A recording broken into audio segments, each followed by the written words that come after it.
पहले तो हमास की हालत और भी ज्यादा खराब है। हिजबुल्लाह भी तबाही का डर यहां पर उसे सता रहा है और ऐसा इसीलिए हुआ क्योंकि फिलिस्तीन के सबसे बड़े समर्थक देश ने ही अब हमास के सबसे कट्टर दुश्मन से हाथ मिला लिया है। अब पूरी दुनिया पूछ रही है क्या हमदर्दी दिखाकर हमास के ही करीबी ने उसकी पीठ में छुरा भोंक दिया।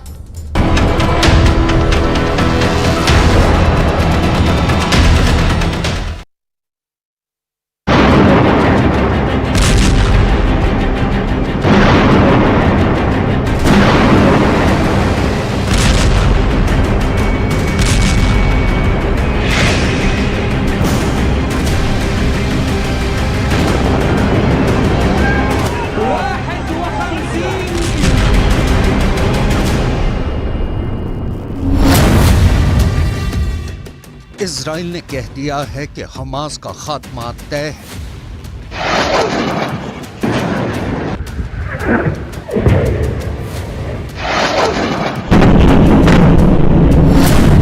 नेतन्याहू ने कह दिया है कि हिजबुल्लाह की तबाही तय है।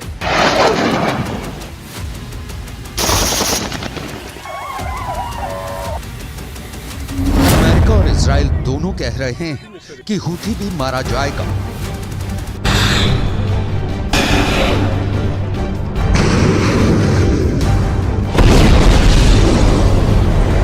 ये धमकी गोली से दी जा रही है, बमबारी से दी जा रही है।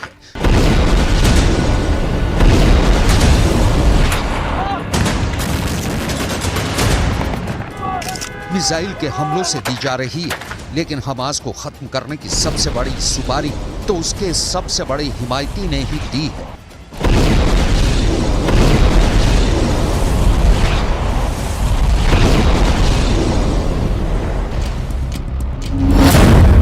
गाजा की तबाही की स्क्रिप्ट अब मेड इन तुर्की हो चुकी है। इसलिए कहा जा रहा है कि हमास से सबसे बड़ी गद्दारी तुर्की ने की है। कल तक हमास का फैन नंबर 1, उसकी हिमायत करने वाला, उसकी हाँ में हाँ मिलाने वाले अर्दोआन ने हमास की पीठ में जैसे छुरा फूंक दिया है।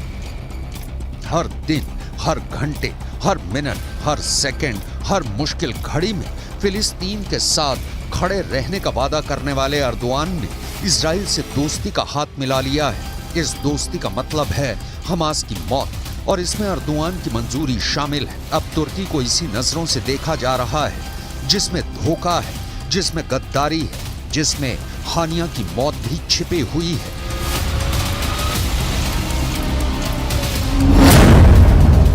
गाजा में बमबारी शुरू होने के बाद से तुर्की और इजराइल के बीच व्यापार 34.8% तक बढ़ गया है। इजराइल को तुर्की का निर्यात नवंबर में $319.5 मिलियन से बढ़कर दिसंबर में $430.6 मिलियन हो गया। यानी एक तरफ युद्ध चल रहा है और दूसरी तरफ तुर्की कारोबार कर रहा है। मतलब ये कि युद्ध होने के बाद से तुर्की और इजराइल के बीच व्यापार बढ़ गया है। जब गाजा में खून खराबा जारी है, तब तुर्की ने इजराइल को एक्सपोर्ट का सबसे बड़ा डेस्टिनेशन बना लिया। तुर्की ने फिलिस्तीनियों की जान की कीमत अपनी एक्सपोर्ट वाली डील से मिटा दी है। यही वजह है कि तुर्की और आसपास के पूरे पश्चिम एशिया के लोग अर्दोआन से सवाल कर रहे हैं। इस वक्त इजराइल की सेना की वर्दी भी तुर्की में बन रही है। इस वक्त इजराइल जिन जूतों से गाजा को रौंद रहा है वो भी तुर्की में बन रहे हैं। इस वक्त ठंड से बचने के लिए इजराइल के सैनिक जिन गर्म कपड़ों का इस्तेमाल कर रहे हैं वो भी तुर्की में तैयार हो रहे हैं। ये दुनिया जानती है कि गाजा में अटैक के बाद सबसे पहले अर्दोआन ने इजराइल की निंदा की थी। अर्दोआन ने तो नेतन्याहू की तुलना हिटलर तक से कर डाली थी। अर्दोआन ने हर समय फिलिस्तीन के लोगों के साथ खड़े होने का वादा किया था, लेकिन अब इस सच्चाई से पर्दा उठ चुका है। पूरी दुनिया को पता चल चुका है कि भले ही तुर्की के राष्ट्रपति तैयब अर्दोआन फिलिस्तीनियों के साथ खड़े होने का ढिंडोरा पीट रहे हैं, लेकिन असल में तो वो नेतन्याहू के साथ मिलकर बहुत खामोशी से अपना कारोबार चमका रहे हैं।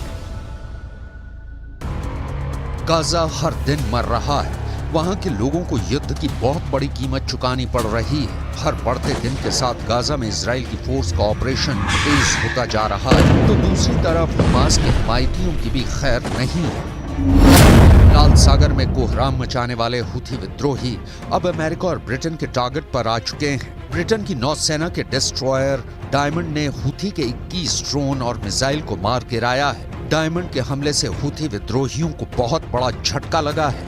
इस हमले में 18 drone, 2 anti ship cruise missile और 1 एंटी शिप बैलिस्टिक मिसाइल को लॉन्च होने के बाद ही गिरा दिया गया। गाजा में चल रही बमबारी के बाद हुथी प्रोएक्टिव है। उनको ईरान का समर्थन भी हासिल है। वो लाल सागर में इजराइल के जहाजों को निशाना बना रहे हैं। 19 नवंबर के बाद से लाल सागर में कार्गो शिप पर ये हुथी का 26वां हमला था। हुथी विद्रोही लगातार इजराइल पर हमला कर रहे हैं। क्रूज मिसाइल भी फायर कर रहे हैं। बैलिस्टिक मिसाइल से भी इजराइल के दक्षिणी इलाके पर अटैक कर रहे हैं। साथ में इजराइल और अमेरिका को लगातार धमकियां दे रहे हैं।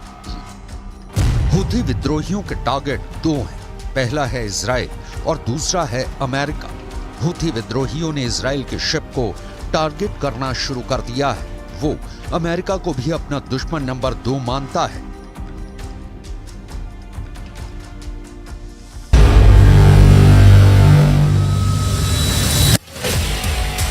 गाजा में चल रही जंग के बाद दुनिया में कारोबार के लिहाज से हालात कितने गंभीर हो चुके हैं, इसका खतरा सब महसूस करने लगे हैं। इजराइल ने दुनिया के प्रेशर के सामने झुकने से मना कर दिया है।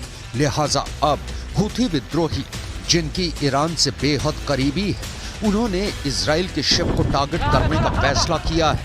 वो जानते हैं कि उनके करीब से गुजरती शिपिंग लेन दुनिया की लाइफलाइन है और यहां पर हमला करने का मतलब इजराइल के गले पर हमला करने जैसा है।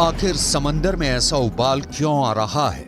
अब यमन के हुथी विद्रोहियों ने इजराइल और उससे जुड़े जहाजों पर हमले तेज कर दिए हैं। यानी अदन की खाड़ी में और लाल सागर में अब कार्गो जहाज के 2 दुश्मन तैयार हैं। यमन के हुथी विद्रोही जो गाजा पर इजराइल की बमबारी रुकवाने के लिए इजराइल के जहाजों या उसके लिए माल ले जा रहे कार्गो शिप को टारगेट कर रहे हैं। ये दोनों अदन की खाड़ी और लाल सागर में जहाजों को टारगेट कर रहे हैं।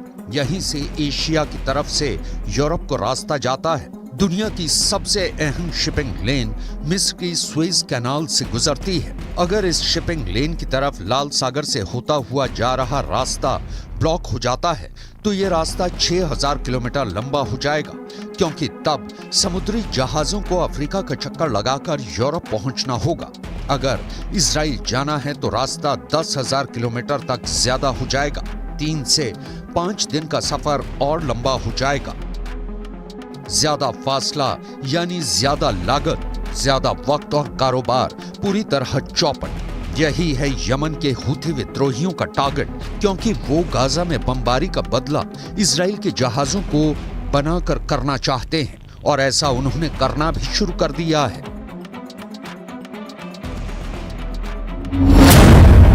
यमन के हुथी विद्रोहियों ने 15 देशों को ललकारा है। यानी हुथी विद्रोहियों ने 15 देशों से युद्ध लड़ने की तैयारी कर ली है।